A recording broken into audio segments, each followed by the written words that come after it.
तरह के जो लोन होते हैं वो अनसिक्योर्ड लोन होते हैं, दोनों में सेटलमेंट आप आराम से कर सकते हो। हेलो दोस्तों, welcome back on my new video. जैसे कि मैंने क्रेडिट कार्ड सेटलमेंट को लेकर एक वीडियो अपलोड की थी, उस पर काफ़ी भाइयों के कमेंट्स मुझे रिसीव हुए हैं, जिसमें उन्होंने अपनी प्रॉब्लम मेरे को शेयर करी है और मुझसे काफ़ी टाइप के क्वेश्चन पूछे हैं। उनके जो क्वेश्चंस हैं वो काफ़ी इंपॉर्टेंट है और हर किसी इंसान जो क्रेडिट कार्ड यूज करता है और सेटलमेंट करवाना चाहता है और जो लोन के चक्कर में फंसा हुआ है, उनके माइंड में सेम वो क्वेश्चन पक्का चलते होंगे।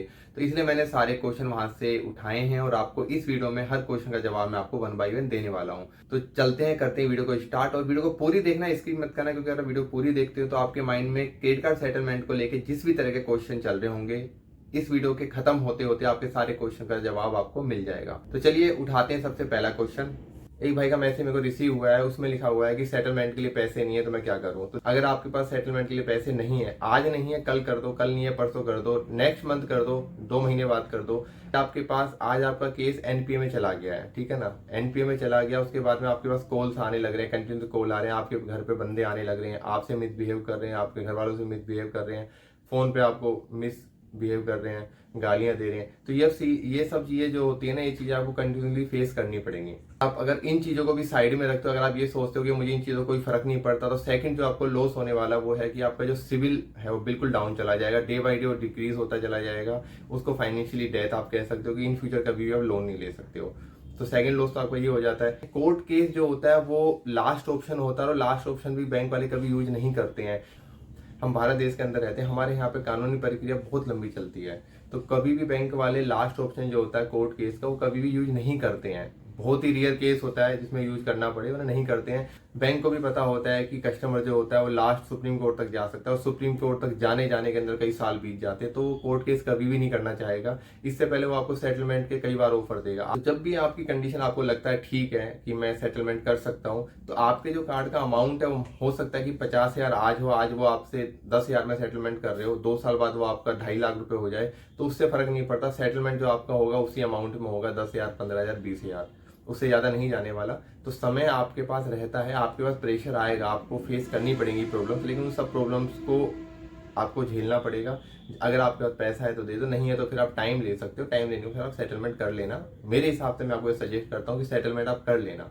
कोर्ट केस वोट केस ये चीजें होती हैं, ये सुनने में लगता है कि कोर्ट कानून कचहरी नॉर्मल होती है, होती नहीं है, बहुत लंबी प्रक्रिया होती है, बहुत चीजें फेस करनी पड़ती है। लेकिन क्रेडिट कार्ड लोन में, अनसिक्योर्ड लोन में ये चीजें आपको फेस नहीं करनी पड़ेंगी, लेकिन बैंक के पास ऑप्शन होता है, ये ध्यान रखना। अगर उन्होंने केस डाल दिया तो फिर आपको फेस करना पड़ेगा, ये ध्यान रख लेना। जो सेकंड कमेंट जो मुझे रिसीव हुआ था वो ये था कि आरबीएल की तरफ से नोटिफिकेशन आया है कि अब कभी भी वो सेटलमेंट नहीं करेंगे। तो देखो मैं एक चीज बताता हूँ, ऐसा कोई नोटिफिकेशन नहीं है, मैंने नहीं देखा ऐसा नोटिफिकेशन कुछ भी, और ऐसा हो नहीं सकता कि कोई भी बैंक सेटलमेंट ना करे, क्योंकि अगर वो सेटलमेंट नहीं करेगा तो उसके पास केसों की भरमार हो जाएगी। क्योंकि जब भी कोई इंसान लोन लेता है ना, तो ये श्योरिटी नहीं होती कि वो पैसा उसको टाइमली पे कर देगा या उसकी फाइनेंशियली कंडीशन कभी भी बिगड़ेगी नहीं, हमेशा सही रहेगी, ऐसा नहीं होता है। तो सेटलमेंट हर बैंक के पास ऑप्शन होता है, उसको करना ही पड़ता है। हाँ ये है कि वो जल्दी नहीं करेगा। आपकी आज एक कोई किस्त बाउंस होती है, आज की किस्त को फिर आप कंटिन्यूसली 3-4 महीने तक बाउंस करते जा रहे हो, फिर वो आपका किस्त एनपीए में चला जाता है। एनपीए में जाने के बाद भी अगर आप पैसा नहीं दे पा रहे हो, 1 साल बीत जाता है, 1.5 साल बीत जाता है, 2 साल बीत जाता है, तो बैंक के पास यही ऑप्शन है कि वो आपको सेटलमेंट का ऑफर देंगे ही देंगे। तो नोटिफिकेशन वाली जो बात है बिल्कुल गलत है, ऐसा नहीं हो सकता। सेटलमेंट बैंक को करना ही पड़ता है। अगर आपके पास पैसा नहीं है तो वो सेटलमेंट ही करेगा आपसे। तीसरा जो क्वेश्चन हमारे पास आया था वो ये था कि एक भाई ने अपने क्रेडिट कार्ड पे 60 ईएमआई, अपने जो लोन उन्होंने परचेज किया था, कुछ भी परचेज किया होगा, कोई लोन लिया होगा, उसको 60 ईएमआई में कन्वर्ट करा दिया था। अब उसकी 30 ईएमआई उन्होंने पे कर दी थी, बाकी की जो 30 ईएमआई वो टाइमली पे नहीं कर पा रहे हो, बाउंस जा रही है। तो देखिए नॉर्मल सी बात है, वो 1 लाख फॉर एग्जाम्पल, अगर आपने 1 लाख का लोन लिया था, 50,000 आपने भर दिया, 50,000 पेंडिंग है, तो आप नहीं भरोगे तो 50,000 का 1 लाख भी हो जाएगा, 2 लाख भी हो जाएगा, वो आउटस्टैंडिंग बढ़ता चला जाएगा। आखिर में जाके सेटलमेंट ही होगा उसका। आपकी आज कंडीशन ठीक नहीं, आपको लग रहा है कि भैया मैं ईएमआई पे नहीं कर पा रहा हूँ, तो किसी तरह की प्रॉब्लम्स आपको फेस करनी पड़ रही है, तो आप चाहो तो बैंक को मेल कर सकते हो कि करंट टाइम मेरी सिचुएशन ऐसी है, मैं पे नहीं कर पा रहा हूँ, तो मेरी ईएमआई जो है इस ड्यूरेशन को बढ़ा दिया जाए या मुझे 6 महीने का टाइम दिया जाए। तो जो भी चीज आप बैंक से बात कर रहे हो, तो थर्ड पार्टी वालों के जो कॉल्स आते हैं ना, उनसे कोई मतलब नहीं होता, उनका मेल ड्रॉप करो, कुछ भी करो, अपनी प्रॉब्लम कितनी भी शेयर करो, उनको फर्क नहीं पड़ता। जो भी आपको मेल ड्रॉप करनी होती है अपनी प्रॉब्लम्स को लेके, फाइनेंशियली प्रॉब्लम्स को लेके, वो आपको बैंक को ही शेयर करनी पड़ती है, बैंक को ही सेंड करनी पड़ती है। थर्ड पार्टी वालों सिर्फ आपसे बात करते हैं, आपको सुनते हैं, मेन उनका लास्ट में एक ही बात रहती है, ईएमआई पे कब करोगे पैसा। आपको अगर प्रॉब्लम फेस करनी पड़ रही है, 30 ईएमआई आप नहीं कर पा रहे हो, आपको लग रहा है कि स्टार्टिंग की 30 आपने पे कर दी, तो इसका मतलब आप फाइनेंशियली प्रॉब्लम में हो, प्रॉब्लम्स आपके साथ है, तो बैंक वालों को मेल ड्रॉप कर दो, टाइम मांग लीजिए उनसे, 2 महीने 4 महीने टाइम मांग लीजिए, बैंक आपको टाइम देगा।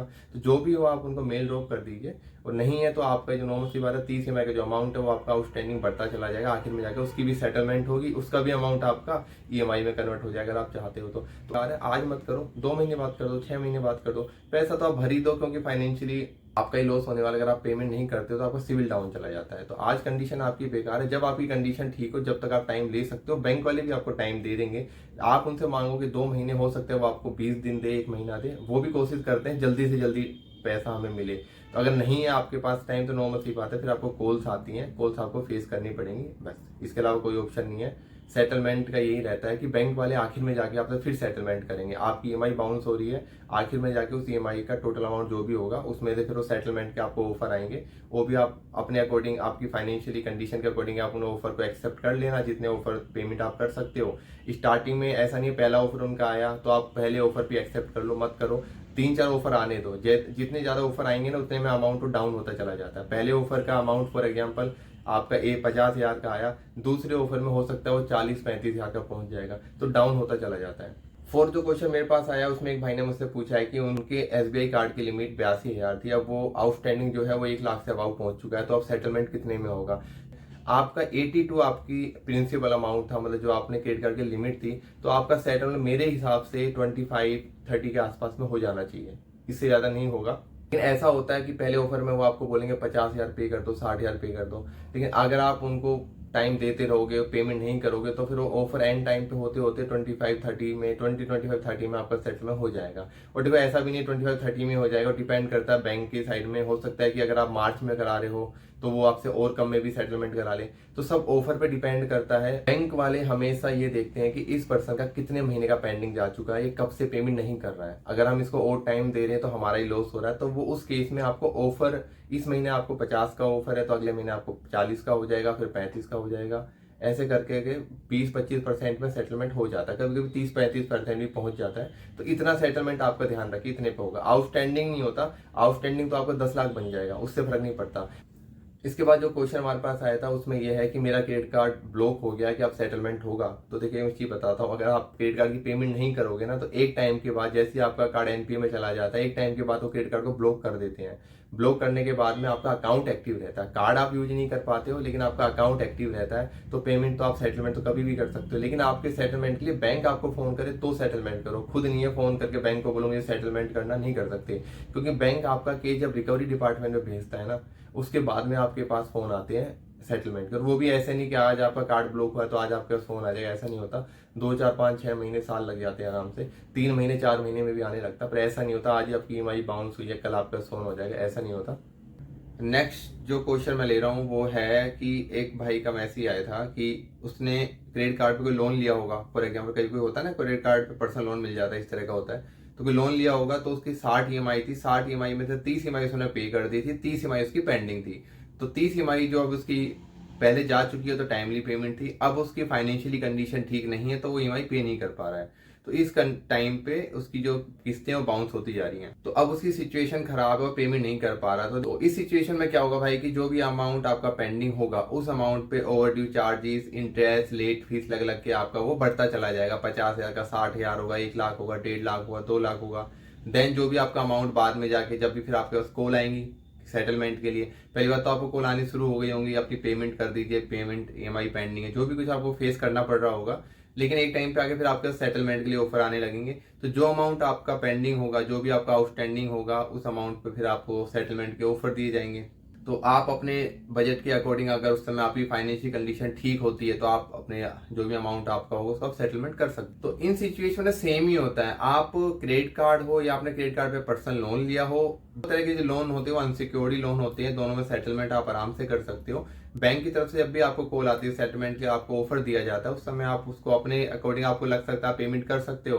तो सबसे पहली बात है कि माइंड में डाल लीजिए, अगर आपको सेटलमेंट करनी है, ये मैं आपको पहले वाली वीडियो मैंने आपको बोला था, इसमें भी कह रहा हूं, अगर आपको सेटलमेंट करनी है तो मिनिमम अमाउंट पे करो, मैक्सिमम पे मत करो। अगर आपको बैंक की तरफ से 50% का ऑफर आया है, बिल्कुल मत करो, वेट करो, बोलो मैं नहीं कर सकता, मुझे और डिस्काउंट चाहिए, वो घट करके फिर 30-35% पे 25% पे भी सेटलमेंट कर लेते हैं। जो पैसा आपने लिया अगर आप उसको पे नहीं कर रहे हो तो आपके सिविल में भी शो हो रहा है, डिफॉल्टर भी आप हो चुके हो, कभी कहीं लोन नहीं ले पाओगे। तो आपके पास ऑफर आ रहा है तो मार्च का मंथ है, क्योंकि अपना फाइनेंशियली अपना क्लोजिंग होता है, बैंक वाले जो भी होते हैं इस मंथ में मैक्सिमम जो चीजें होती हैं उनको क्लोज करके अपना जो भी प्रॉफिट होता है लॉस होता है उसको सब चेक करते हैं। तो इस मंथ में आपके पास सेटलमेंट के काफी ऑफर्स आएंगे, तो मिनिमम अमाउंट अपना सेटलमेंट करके अकाउंट को क्लोज करा देना।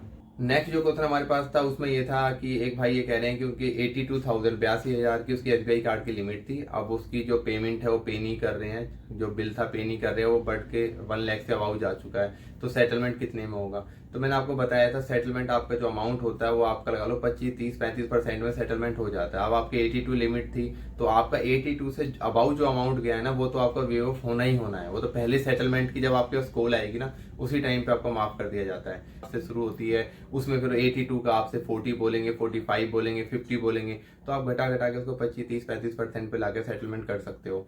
कभी कभी तो ऐसा होता है जब आप सेटलमेंट नहीं कर रहे हो तो बैंक वालों को मजबूरन आके 25% पे भी सेटलमेंट करना पड़ता है। इसके बाद जो नेक्स्ट क्वेश्चन हमारे पास है वो है क्रेडिट कार्ड जो है वो ब्लॉक हो चुका है, क्या आप सेटलमेंट होगा या नहीं होगा? तो देखिए क्रेडिट कार्ड तो आपका ब्लॉक होना ही होना है। अगर आपने कार्ड की पेमेंट नहीं करी है और आपका अमाउंट बढ़ते जा रहा है, आउटस्टैंडिंग आपकी बढ़ती जा रही है, तो आपका एक टाइम पे आके 2 महीने 4 महीने बाद आपका क्रेडिट कार्ड ब्लॉक हो जाएगा। ब्लॉक क्योंकि क्रेडिट कार्ड तो आप यूज ही नहीं कर सकते, जब आपकी लिमिट से ओवर उसमें अमाउंट जा चुका है, आउटस्टैंडिंग बढ़ता गया है, तो आप कार्ड तो वैसे भी आपके लिए वेस्ट है। तो बैंक द्वारा उस कार्ड को ब्लॉक कर दिया जाता है, लेकिन आपका लोन अकाउंट एक्टिव रहता है। जो आपने क्रेडिट कार्ड जो अकाउंट है ना आपका वो आपका एक्टिव रहेगा, उसमें आपका अमाउंट बढ़ता चला जाएगा। तो सेटलमेंट के लिए आपके पास कॉल आ रही होंगी और नहीं आ रही होंगी तो कुछ टाइम बाद आने लगेंगी। लोन आपका एक्टिव रहता है, वो जैसे 2 साल हो जाए 3 साल हो जाए, वो आपका अमाउंट पे करोगे तो ही वो क्लोज होता है।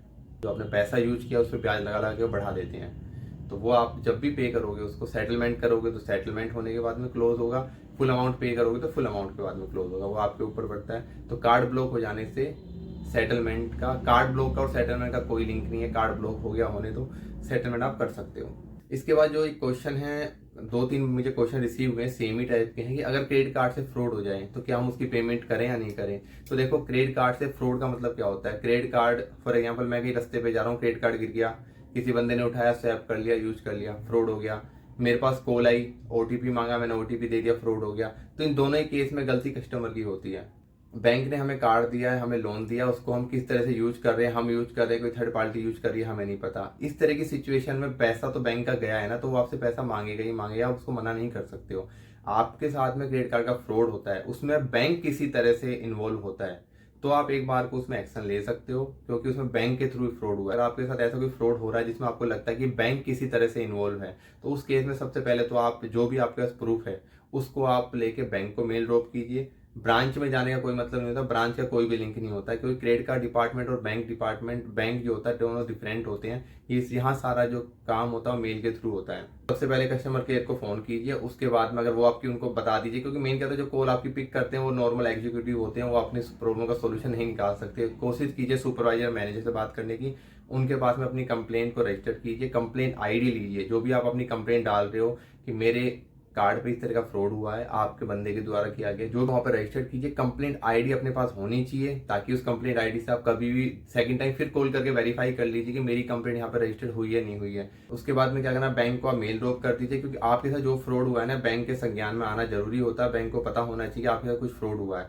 रही बात बैलेंस की, रिकवरी डिपार्टमेंट तो जब क्या होता है ना कि आपके साथ फ्रॉड हुआ है वो केस अलग है, उस केस को बैंक अलग तरीके से चेक कर रहा होता है, और जो आपका पेमेंट जो पेंडिंग जारी होती है वो एक अलग चीज होती है, क्योंकि आपके कार्ड से पैसा यूज हुआ है, वो एक टाइम के बाद में उसके लिए आपको कॉल आने लगेंगी। वो अगर किसी के साथ फ्रॉड हुआ होता है तो सबसे पहले वो बैंक के थ्रू जाता है, बैंक को मेल ड्रॉप करता है, उनसे बातचीत करता है। अगर वहां से भी सोल्यूशन नहीं निकलता है तो फिर आरबीआई के थ्रू जाता है, वहां से भी सोल्यूशन नहीं निकलता फिर तो अपनी कानूनी प्रक्रिया है, हमें उसके पास जाना पड़ता है। वहां पे अपना जिस भी बैंक के थ्रू है उनको हमें नोटिस सेंड करना पड़ता है कि ये मेरे साथ फ्रॉड हुआ है, मेरी ईएमआई पेंडिंग ये दिखा रहे हैं, मुझे अमाउंट के लिए मुझे कंटिन्यू फोन आ रहे हैं, जबकि फ्रॉड जो हुआ है वो बैंक के थ्रू हुआ है। उसके लिए आपके पास प्रूफ होना चाहिए, पूरा कानूनी प्रक्रिया फिर आपको फेस करनी पड़ती है। लेकिन उसमें ये श्योरिटी होनी चाहिए कि बैंक इन्वॉल्व है या नहीं है, क्योंकि आप इसको प्रूफ कैसे करोगे? रोड पे चलते हुए कार्ड गिर जाना, किसी बंदे ने उठा के स्वैप कर लेना, तो उसमें गलती आपकी होती है। ओटीपी आप शेयर कर रहे हो, उसमें गलती आपकी होती है। तो उसमें बैंक किसी भी तरह से इन्वॉल्व नहीं होता, उसका पैसा यूज हुआ है वो पैसा आपसे मांगेगा ही मांगेगा। इसके अलावा एक क्वेश्चन सेम ऐसा ही मेरे पास रिसीव हुआ था। उन भाई के साथ क्या था, उन्होंने पैसा बाजार से उनके पास क्रेडिट कार्ड आया, मतलब उनके एड्रेस पे नहीं आया। उन्होंने कहा है कि मैंने अप्लाई नहीं किया, मेरे को पैसा बाजार वालों ने बिना मेरे अप्लाई के मुझे कार्ड भेज दिया। तो देखो दोस्त, ऐसा पॉसिबल नहीं होता है। मैं आपको बताऊं ना, क्रेडिट कार्ड कभी भी आपकी परमिशन के बिना नहीं होता है। कभी भी आप ध्यान रखना, जब आप इस तरह की कंपनियों से बात करते हो ना, कोई भी आपका कम्युनिकेशन होता है तो वो रिकॉर्डेड लाइन होती है। क्रेडिट कार्ड कभी भी कस्टमर की मर्जी के बिना नहीं बनता है। कभी भी आपको बैंक की तरफ से कॉल आती है तो वो आपसे पूछते हैं कि आपको क्रेडिट कार्ड की रिक्वायरमेंट है नहीं है, सब चीज होती है। क्रेडिट कार्ड जब आपका कोई फॉर एग्जांपल, मैं अगर पैसा बाजार में और मैंने आपको कॉल किया है कि आप सर क्रेडिट कार्ड लेना चाहते हैं, अगर आप कहोगे नहीं लेना चाहते तो नहीं बनाएंगे। अगर आपने बोल दिया लेना चाहते हैं कर दीजिए, उसके बाद में आपके पास एक वेरिफिकेशन के लिए कॉल आती है कि सर आपका क्रेडिट कार्ड अप्रूव हुआ है और आपका क्रेडिट कार्ड आपके पास इतने दिन में पहुंच जाएगा। वहां पे अगर आपने बोल दिया नहीं मुझे क्रेडिट कार्ड नहीं चाहिए, तो आपका क्रेडिट कार्ड वहीं पे स्टॉप हो जाता है। तो मेरे हिसाब से, प्लीज डोंट माइंड, मेरे हिसाब से कहीं ना कहीं मिस्टेक आपके थ्रू हुई होगी, जहाँ पे आपको शायद बाई मिस्टेक आपने उनको अप्रूवल दिया होगा क्रेडिट कार्ड के लिए। सेकंड, आपने ये मेंशन किया था, ये मुझे लिखा था कि आपने ऑर्डर नहीं किया। पहला तो ये था। दूसरा आपका ये था कि वो जो क्रेडिट कार्ड था वो आपके एड्रेस पे ना होगा, किसी दूसरे एड्रेस पे आपको मिला है, मतलब आपको नहीं मिला कि वहां पर डिलीवर किया गया है। तो दोस्त, इस सिचुएशन में आपके पास मैसेज भी आया होगा, तो मैं समझ नहीं पा रहा हूँ कि अगर मैसेज भी आया होगा तो फिर आपको पता चला होगा मेरे क्रेडिट कार्ड कहाँ पे डिलीवर हुआ है। आप चाहते थे उस समय कस्टमर केयर को फोन करके स्टॉप करा सकते थे।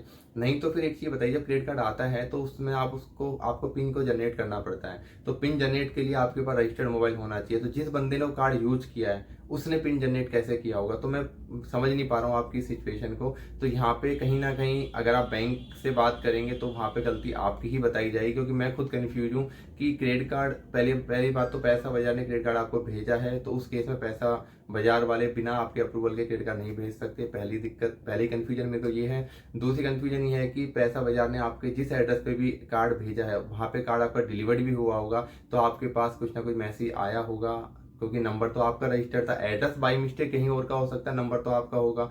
दूसरी बात, ये कार्ड वहां पहुंच गया तो उसका पिन जनरेट कैसे किया गया? क्योंकि कार्ड जो आता है उसके बाद पिन जनरेट करना पड़ता है। पिन अगर डिलीवर्ड भी होता है तो उसका भी आता है, तो पिन डिलीवर्ड होने में और कार्ड के डिलीवर्ड होने में काफी गैप होता है। तो ये दो तीन चीजें हैं जो मैं थोड़ा कंफ्यूज हो रहा हूँ कि मतलब क्या है इश्यूज। तो ये वाली सिचुएशन में कहीं ना कहीं मुझे ऐसा लग पा रहा है कि कहीं ना कहीं गलती आपसे हुई है। अगर ऐसा है तो आप एक बार बैंक से बात कर लीजिए। अगर फ्रॉड हुआ है उसमें बैंक किसी भी तरह से इन्वॉल्व नहीं है तो आपको पेमेंट करनी पड़ेगी दोस्त। अगर आप फिर भी आपको लगता है कि आपके साथ फ्रॉड हुआ है तो आपके पास उसका प्रूफ होना चाहिए कि मैंने कार्ड को अप्लाई नहीं किया है। अप्लाई नहीं किया होगा तो फिर उसके बाद आप बैंक के थ्रू आप कुछ नहीं कर सकते हो। बैंक का किसी भी तरह से इसमें इनरोलमेंट नहीं होता है। फिर आपको कानूनी प्रक्रिया के थ्रू जाना पड़ेगा। कानूनी प्रक्रिया के थ्रू आप पॉलिसी बाजार वालों को नोटिस भेज सकते हैं कि बिना मेरे अप्रूवल के आपने क्रेडिट कार्ड मुझे सेंड कैसे किया, जबकि वो मुझे नहीं मिला, वो कहीं और डिलीवर हुआ है। उस केस में बैंक किसी भी तरह से इन्वॉल्व नहीं है, क्योंकि बैंक का पैसा गया है। आप कह रहे हो कि मैंने अप्लाई नहीं किया है, मेरे पास कार्ड नहीं मिला है, मैंने यूज नहीं किया है, तो बैंक को आप प्रूफ कैसे करोगे? फिर आपको कानूनी प्रक्रिया के थ्रू इस पूरे केस को सोल्व करना पड़ेगा। तो आप किसी भी वकील से, जो भी आपके नियर बाई कोर्ट होंगी, उन पर वकील से जाके डिस्कस कर सकते हैं। उम्मीद करता हूँ कि आपके सारे सवालों का जवाब मैंने आपको इस वीडियो में दे दिया होगा। अगर फिर भी आपका कोई सवाल पेंडिंग है तो प्लीज आप मुझे मैसेज कर देना। और नेक्स्ट जो वीडियो होगी इसमें आपको अपना एक नंबर शेयर कर दूंगा, जिसमें आप मुझे व्हाट्सअप के थ्रू कॉन्टैक्ट कर सकते हैं और मेरे से बात कर सकते हैं। फ्री ऑफ कॉस्ट है, किसी तरह का कोई चार्ज नहीं होगा। मैं अपनी तरफ से कोशिश करूंगा आपकी प्रॉब्लम को सोल्व करने की। तो अपना ख्याल रखिए, माँ बाप का ख्याल रखिए। जय हिंद।